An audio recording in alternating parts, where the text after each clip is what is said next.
At sa pagkakataong ito ating pumakapanayam, ito po yung unang nagsiwalat na sangkot dito nga sa mukhang illegal pogo dyan sa Banban Tarlac. Itong si dismissed Mayor Alice Guo na ngayon nga ay nakalabas na ng bansa. Atin hong tinutukoy ang chairman ng Senate Committee on Basic Education at chairman ng Committee on Ways and Means, Senator Win Gatchalian. Magandang tanghali po, Senator Win. Magandang tanghali, Sally. Magandang tanghali sa ating mga listeners at televiewers. Ating humakapanayam, Senator Win Gatchalian via Zoom. Ayan, okay. Senator Win, magandang tanghali. This is Raul Esperas po. Raul, magandang tanghali rin. Sir, una po muna, parang meron kayong impression na parang mukhang itinago ng Bureau of Immigration yung information na nakalabas na pala ng bansa itong sila Alice Guo at ilang pa niyang mga kasama na na-issuehan ng warrant of arrest ng Senate. Pero ayon po kay Immigration Commissioner Tansinco, August 15 nung malaman nila yung information, pero hindi daw ho sila agad naglabas ng statement dahil kinailangan muna nilang i-verify dahil ayaw naman nila na makuryente. Acceptable po ba sa inyo yung ganong katwiran ng immigration, ng Bureau of Immigration? Kasi kung titignan natin yung time element, tinitignan ko lang yung kalendaryo ko. If I'm not mistaken, binigay si Senator Risa, gumawa siya ng privilege speech ng August 18, no? Monday. So, kung tama yung kanyang sinasabi na August 14, yung August 14, 15. 15. August 14, 15, bakit umabot pa ng 5 araw bago na verify? Sa ngayon, meron na tayong internet, may cellphone na tayo. At itong mga immigration commissioner sa Asia, magkakakilala yan eh. In fact, galing nga sa kanila yung information, no? Galing sa, if I'm not mistaken, galing sa Malaysia yung information. At kung sana, mabilis nilang verify kasi araw-araw na sa media to at araw-araw rin na fina-follow up ng Senado sa Bureau of Immigration yung kung nasaan si Alice Guo. Sana mabilis rin na verify. Isang araw o 2 araw lang na verify at nabigyan na ng abiso ang Senado at ng Pangulo. Kasi even sa pagkaalam ko, parang nalaman din ng ating presidente pagkatapos na ng privilege speech no? Nagkaroon na talaga ng kumbaga buong bansa nagulat at maraming nadismaya. Tsaka na lang sinabi ng Bureau of Immigration na vine-verify nila. Pati yung Pangulo hindi alam kung ano na nangyayari. Kaya nga sabi niya heads would roll, no? So kaya ang punto lang naman natin, kung tama yung sinasabi ni Commissioner, dapat sana ay kaagad niya verify, tinawagan niya yung counterpart niya doon, nag-zoom sila kaagad, pinakita yung pag nag-zoom at ang tawag sa isang araw, kaya namang gawin yan eh. Oo, less than 30 minutes, mabe-verify mo yan, di ba? Correct, kasi this is of national importance and of national shame pag hindi nangyari kung nakatakas to. Kaya kung may sense of urgency sila, dapat on the same day nag-zoom na sila at nagkaroon na ng emergency conference, no? So sir, pwedeng palusot na lang ito ni Commissioner Tansinco dahil napupuna nga sila na bakit hindi agad nila naibigay yung ganung information na nakalabas na pala ng bansa sina Alice Guo. Ang nakakapagtaka, pati si Secretary Remulla ay hindi na abiso kaagad. Yung ating Pangulo hindi rin na abiso kaagad. Mas nalaman pa ng publiko kaysa dito sa 2 taong to. Nauna na naisiwalat sa publiko bago sila na bigyan ng impormasyon. Kaya nga ang kanilang reactions, 'di ba? Heads would roll. No? Kaya pareho sinabi nilang ganun. So nagkakaroon kasi ng duda kung may ganitong delay. Nagkakaroon ng duda ang taong bayan. Nagkakaroon ako ng duda. Bakit na-delay? No? Kasi sa mga ganitong panahon with internet, wala nang dahilan na nade-delay mga ganitong information. Senator, ano bang paliwanag ni partner ni Commissioner Tansinco? Ang tanong una, paano nakalabas? Yan ang misteryo pa hanggang ngayon, Raul. No, hindi natin malaman paano pa nakalabas. wala pang nakakasagot kung paano nakakalabas. Nag-aeroplano ba? Nag-charter plane ba? Sabi nila, illegal means. So, ibig sabihin, Backdoor. backdoor. Oo. So, wala pang nakakaalam kung paano nakalabas. Kaya nga sabi ko, itong mga ahensya naman, may mga intelligence fund. Oo. Alam naman nila kung ano yung ginagamit na ruta ng mga human traffickers. Ang pinakamaganda dyan, tanungin nila yung mga assets nila on the ground kung paano nakalabas si Alice Guo sa Pilipinas. Sir, yung kanyang abogado, si Attorney Stephen David, ang sabi niya, nakausap niya si Alice Guo nitong Thursday, pero hindi daw nila napag-usapan yung whereabouts nitong Alice Guo. Do you think so, sir? O bahagi lang talaga ng kanyang trabaho bilang abogado Legal ni strategy niya. Alice Guo na protektahan ito? Well, matibay talaga ang ebidensya na si Guo Huaping, aka Alice Guo, ay nasa Indonesia. At ako naniniwala rin dyan sa information na yan dahil nga nahuli si Cassandra at si Sheila Guo sa Indonesia. At makikita natin na nung una pa man, sabay-sabay sila bumabiyahe. No? Galing sa Malaysia, galing sa Singapore, at sa Singapore sa Indonesia. Kaya naniniwala ako na nasa Indonesia si Guo Huaping at naniniwala rin ako na it's only a matter of time na mahuhuli siya dahil lumiliit na yung kanyang mundo. At ang Indonesian authorities, nakakalat na yung kanilang agents at ano na lang yan, oras silang inaantay Matter natin. of time, no? Matter of time. Sinabi pa rin po ni Attorney David na umaasa siya na susuko na si Alice Guo sooner than expected. Do you think kaabot pa sa punto na susuko siya o maaaresto na lang ito ng mga otoridad? Well, immaterial na yan as of this point dahil alam natin na tumakas siya at alam rin natin na nagtatago siya at yan ay illegal sa mata ng batas. So sumuko man siya o mahuli siya, immaterial na yan. At dapat siyang dapat siya humarap sa korte at dapat niyang sagutin yung mga kasong isinampa laban sa kanya. So, sir, Senator, they say, excuse me, partner, no? They say plight is a sign of Sign of guilt. guilt. Oh, no? Oo. So, can we say at this point in time na with their departure, by whatever means, mayroon ng legal liability itong sila Alice Guo et al.? At least in the eyes of the public, guilty siya. At in the eyes of the public, siya yung, kumbaga, ang pinaka may kinalaman dito sa Pogo Hub, sa Bamban. At ngayon, nakokonect na natin sa Porac. By virtue nung presence ni Cassandra Lee, na kasama yung Guo family, makikita natin na konektado yung Porac at yung Bamban. No? So, at least in the eyes of the public ay guilty siya. Pero lumabas rin yung kaso, pag tumakbo na yung kaso, diyan na magkakaroon ng formal na paghatol na siya talaga ang may kinalaman dito sa Pogo Hub sa Bamban. Sir, better ba na sumuko na si Alice Guo bago yung hearing nyo on Tuesday? Well, mas maganda yun, Selly, dahil hindi niya napahihirapan yung Indonesian government at yung ating pamahalaan. Kung makikita natin nung pagdating ni Sheila at ni Cassandra sa bansa natin, talaga buong puwersa ng gobyerno ay nandoon para siguradong hindi makawala ulit, no? So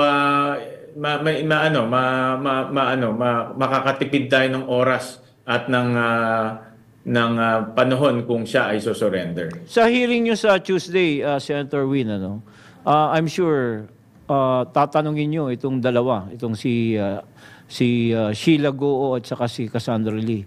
Paano nga ba sila nakalabas ng bansa? I'm sure, no? Correct. Kasama yan, no? Sila lang nakakaalam at siyempre tatanungin natin nasaan na yung si Guo Huaping at yung iba pang mga kapatid niya tulad si Wesley Guo at dapat sagutin nila itong mga katanungan kasi may ebidensya na magkakasama sila no? So dapat bigyan niya tayo ng sagot dito sa kung nasaan itong mga taong ito. Sir, ngayon ay nasa custody pa ng DOJ or BI itong sina Cassandra at saka si Sheila. So may impormasyon po ba kayo kung kailan ito iti-turn over sa Senate? Dahil parang ang dating doon sa paliwanag ng isang taga-Department of Justice, mananatili muna sa kanilang custody at papayagan lang nila na i-request ng Senate kung kailangan humarap sa Senate hearing. Ganun po ba mangyayari arrangement? Ang Senate lang at ang Congress ang merong order of arrest eh. So dapat kustodiya na sa Kongreso o na sa Senado. Itong dalawa lang institution ang mayroon talagang arrest order. Yung ibang kaso ongoing pa lang. Pero dahil nga may mga administrative process na kailangan din na tapusin. Nag-coordinate ang Senado, ang BI, Bureau of Immigration, ang NBI para tapusin muna itong mga administrative processes. No? Ang importante dito, iisa lang naman kami as government. No? So, iisang layunin lang naman ng gobyerno para maayos ang takbo nitong kasong ito. Kaya nag-usap-usap na lang to coordinate para hindi rin magkaroon ng kumbaga ng miscommunication kung sino ba talaga ang magkakaroon ng kustodiya dito sa dalawa. Pero dahil nga mayroong arrest order ang Senado at ang Kongreso, itong dalawang institution lang eventually ang may custody dito sa dalawang tao. So sir, wala pa kayong info kung kailan ita-turn over sa Senate itong si Sheila at maging si Cassandra dahil sabi niyo po meron na ring arrest warrant pala ang Senate laban kay Cassandra Correct. Leong. Ang napag-usapan ay dahil nga may Tuesday ang hearing, so on or before Tuesday ang turnover to the Senate. No? So sorry nga, nabanggit nga ni Raul, so pinaghahandaan nyo na doon sa hearing on Tuesday dahil 3 committee po yung magkakandak ng hearing, di po ba? Ang Committee on Correct. Justice, Public Services, and isa pang Women. and Committee on Women. So ito ba, pinaghahandaan nyo na para matagumpay nyong mapakanta itong dalawa tungkol sa paano nga sila lumabas at sino yung tumulong sa kanila? Sana maintindihan itong dalawang to na klarong-klaro na kung ano yung nangyari. Ibig sabihin, ang kaso ay matibay na laban sa kanila. At mas maganda nilang magsabi sila ng totoo at ipaliwanag nila at ilabas nila lahat ng mga nalalaman nila. Dahil unang-una, yung Pogo ay tapos na sa ating bansa. Ang gusto lang naman natin ay mahanap itong mga mastermind at panugutin itong mga mastermind. So, maganda sabihin nila yung kanilang nalalaman pagdating sa mga mastermind nitong Pogos. At sabihin na rin nila yung modus operandi dito sa mga fake birth certificates. Dahil imagine nyo, kagaya ni Sheila na almost dekada na hawak-hawak niya itong fake birth certificate niya na nakakuha siya ng Filipino passport at nakaalis siya ng ating bansa. At yun na nga yung sinasabi natin, buhay pa pala yung kanyang Chinese passport. So, dalawang passport ang hawak-hawak niya at illegal yan pagdating sa ating mga regulasyon at batas. So, kaya hindi malayo yung ibang mga Go family members, dalawa rin yung passport nila. No? Hawak nila yung kanilang Chinese passport at mayroon din sila yung kanilang Filipino passport. Hindi pala allowed na katulad sa if you have a US passport at the same time meron ka ring Philippine passport? Ganun ba? Hindi naman sila, Raul, kasi dumaan nung dual citizenship process. Okay. No? Ito, iba yung, ang ginawa nila, pineke yung kanilang birth certificate, kaya sila nakakuha ng Filipino passport. Unlike sa mga iba, yung, alam ko yung sinasabi mo, Raul, no? Dual Sa citizenship. Amerika yung dual, i-renounce muna nila yung Filipino nila, kukuha sila ng Amerikano, tapos babalik sila sa Pilipinas para kunin yung kanilang dual citizenship. In the case Ito, of, hindi. sa kanila, Pero, wala, ano? Pero Walang ganun na nangyari. Pero sir, tama lang yung sinabi ni Justice Secretary Boying Remulla na wag munang cancelahin ang kanilang pasaporte dahil paano mapoproseso yung pag-uwi sa kanila sa Pilipinas like kay Alice Goo. Oo. Yan ang, sa pagkaalam ko, procedural na lang yan. Dahil nga, paano naman siya aalis ng Indonesia pag nahuli siya. I think it's just procedural lang yun. At this point in time, Senator Win Gatchalian, after gathering all the details at you mentioned kanina, medyo mabagal yung investigasyon na sinasagawa ng immigration, pati yung verification. Would you call for the early resignation of Commissioner Tansinco? Premature yan, Raul, dahil dapat natin tignan muna yung facts at imbestigahan ng mabuti. At dapat tignan rin yung buong angulo and to give them the benefit of the doubt. No?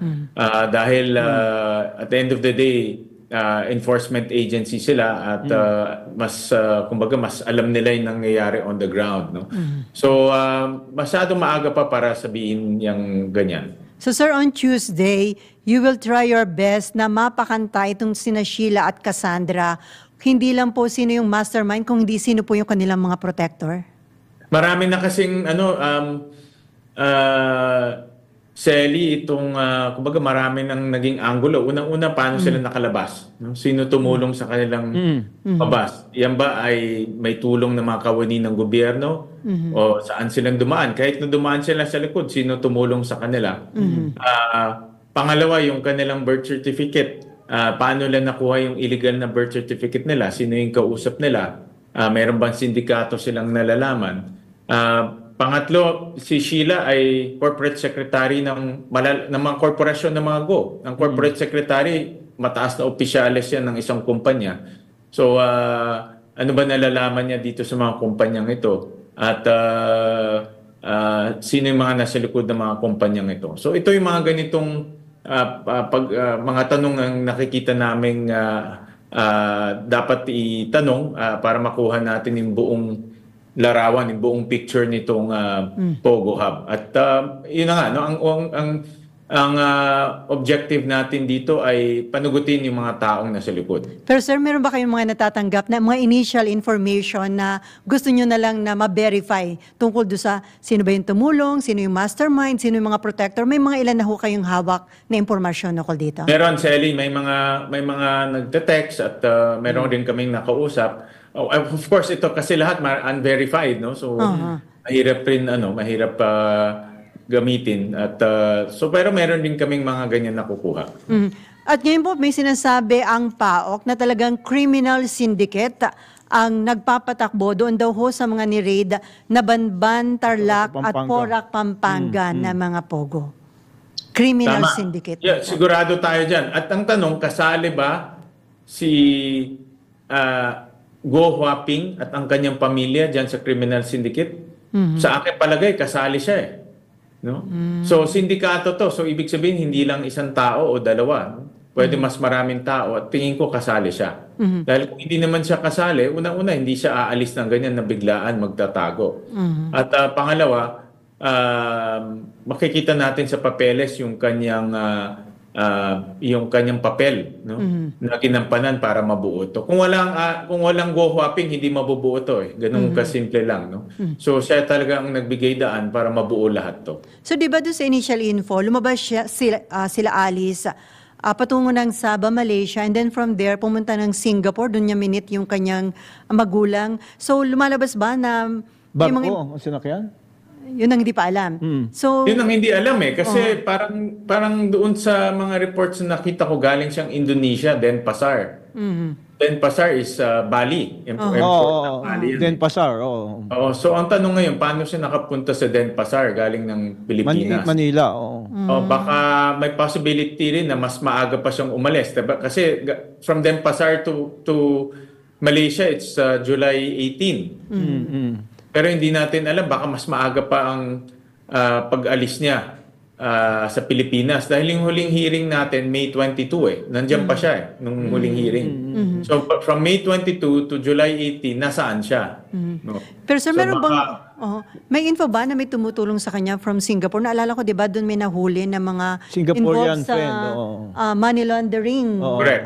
Di ba? Kasi may malaking sindikatong money laundering sa Singapore at isa actually nakita na natin yung dalawang yun nasa dokumento ng Baufulan.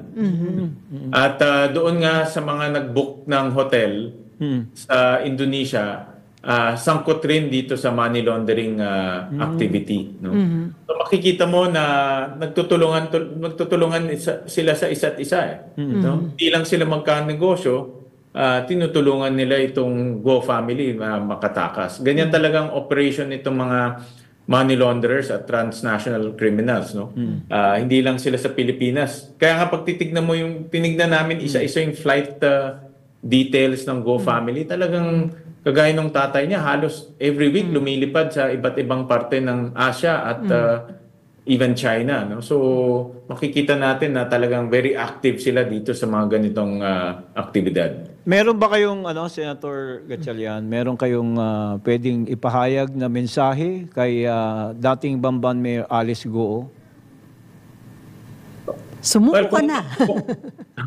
Para sa akin, sumuko na siya dahil ano na lang to, a matter of time at mahuhuli rin siya. Hindi lang puwersa ng Pilipinas ang naghahabol sa kanya, kundi puwersa na rin ng Indonesia ang naghahabol sa kanya. So mahirap at kahit na lumipat siya sa Malaysia, puwersa rin ng Malaysia ang hahabol sa kanya. So sa ganitong punto, mapakahirap na siyang gumalaw, no? At mas maganda pang mag-surrender na siya at sabihin niya ng nalalaman niya. Especially yung mga tumulong sa kanyang makatakas at mabuo itong Bamban Pogo Hub. So sir, sa tingin niyo, worth it kahit na nagkaroon kayo ng death threats? Kasi kayo nag-umpisa nito na nagsabing si sir, oo. So kayo ang nagbulgar tungkol nga dito kay Alice Goo, involvement niya dito sa illegal Pogo. So worth it, sir, dahil sa tingin ninyo mukhang may magandang kahihinatnan, may ma-resolve lahat ng problemang dinulot nila sa ating bansa at mapapanagot yung mga dapat managot. Isali importante, managot, makulong. Nagpapasalamat tayo sa mga enforcement agency sa kanilang raid. Nagpapasalamat tayo sa mga kasama natin sa Senado dito sa investigasyon. Pero importante may makulong. Yun ngayon ang layunin. At para sa akin, yan talaga ang pinakapunot dulo nitong investigasyon. Pero may bagong nangyari ngayon. Sally, na maraming fake news na lumalabas. Laban sa akin, laban kay Senator Risa. Nakita ko yung kanyang post. Yung so meron talagang nag-ooperate, no, dito sa mga taong kumakalaban sa Pogo. At hanggat ngayon ay gumagastos sila. Kanina lang pinadala sa akin ng mga constituents namin from Valenzuela itong mga fake news na kinakalat, no. So ang panawagan ko lang sa mga kababayan natin na wag magpalinlang sa mga fake news na lumalabas dahil yan naman ang ginagamit nila ngayon. Sir, ihabol ko na lang kasi isa rin malaking development ngayon yung sinalakay ulit, nag-attempt ulit yung PNP na i-serve yung warrant of arrest laban kay Pastor Apollo Kibuloy. Parang doon na yata about 2,000 na mga PNP at meron bang sinasabi na may isa daw na namatay na miyembro dahil nga daw sa heart attack. So kung concern ba ni Pastor Kibuloy yung kanya mga miyembro, better na talagang sumuko na rin po siya. Dapat actually, itong mga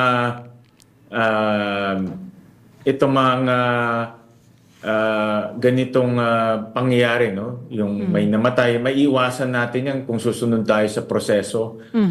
Ay proseso ng batas, proseso na sinusunod kahit sino man, mayaman, mahirap, at dapat sundan na lang ang proseso dahil meron naman siyang panahon para ipaglaban yung kanyang sarili sa korte.